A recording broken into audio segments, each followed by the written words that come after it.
그거 내 거 아니야? 뭐가? 그거 내 거 아니냐고. 오빠. 네 거 이거 수국법 아니야? 아 윤석열 보니까 참을 수가 없었어. 뭔데? 이게 뭔데? 윤석열 몰라? 윤석열 뭔데? 아이 윤석열이 뭐냐고. 지금 소개해줄게. 일단 밥부터 먹을 거야. 자 오늘 내가 무슨 얘기해준다 그랬지? 윤석열 얘기해준다 그랬지. 일단 윤석열은 지금 현 야권에서 대권 후보이자 검찰총장까지 지냈던 검찰 출신 인물이야.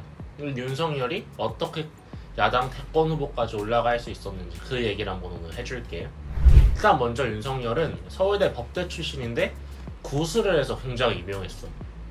그 뭐 동기들 사이에선 똑똑한 형이다 이런 말도 많았고, 심지어는 구술을 하는 와중에 사시를 9번 봤잖아.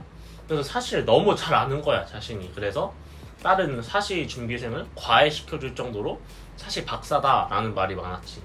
그렇게 구수 끝에 검찰이 된 윤석열은 소신 있는 수사로 굉장히 유명했는데, 국정원 댓글 수사 때 검사로서 수사를 지휘하면서 저는 사람에 충성하지 않기 때문에 오늘 이런 말씀을 드리는 겁니다 라는 말로 굉장히 유명했었지.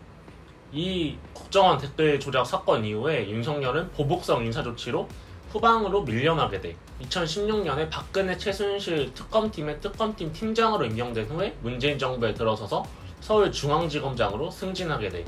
그 후에 폭풍 승진을 거쳐서 검찰총장까지 마친 윤석열은 현재 검찰총장을 사퇴하고 야권의 대권 후보로서 나오게 됐어. 어쩌다 대통령 후보가 된 거야? 사실 처음 윤석열이 문재인 정부의 검찰총장, 서울중앙지검장이 되었을 때는 많은 야권 사람들이 또 정권의 하수인으로서 정권의 입맛대로만 수사하겠다라는 생각이 많았어. 왜냐면 그 박근혜 정부를 비판하는 수사를 많이 해서 약간 여권 쪽의 인물이다라는 생각이 강하게 박혀 있었거든. 근데 이 문재인 대통령이 살아있는 정권을 무서워하지 말고 그대로 수사하세요 라는 말과 함께 윤석열이 울산시장 기입 사건, 뭐 아니면 청와대 유재수 감찰무마 사건 등 살아있는 정권에 대해서도 비판을 강하게 가하는 사이다 조사로 야권의 대권 후보로서 갑자기 급등하게 돼. 이게 원래 정부의 대통령과 반대되는 사람이 이렇게 맞서게 되면 자연스럽게 야권의 대권 후보로서 올라오게 되거든.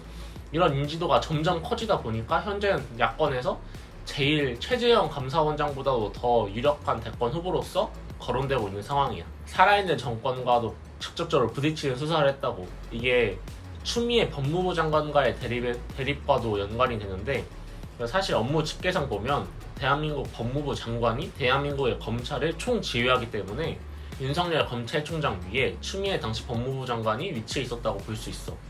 그런데 이 추미애 법무부 장관과의 마찰이 생기면서 헌정 사상 최초로 추미애 법무부 장관이 윤석열 당시 검찰총장한테 직무정지 처분을 내리게 돼.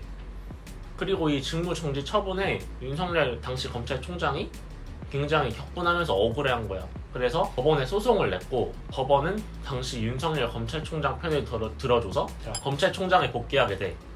그 이후 추미애 법무부 장관은 사퇴하고 문재인 대통령은 당시 사건에 대해서 대국민 사과문을 발표하게 되지.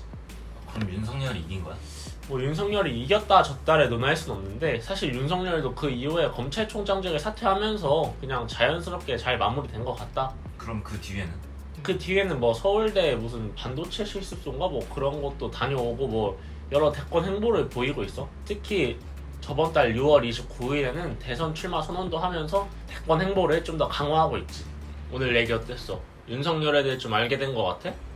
그럼 다음 시간에 봐. 안녕. 내 국밥은? 어? 내 국밥은? 네 국밥. 뭘 새끼야!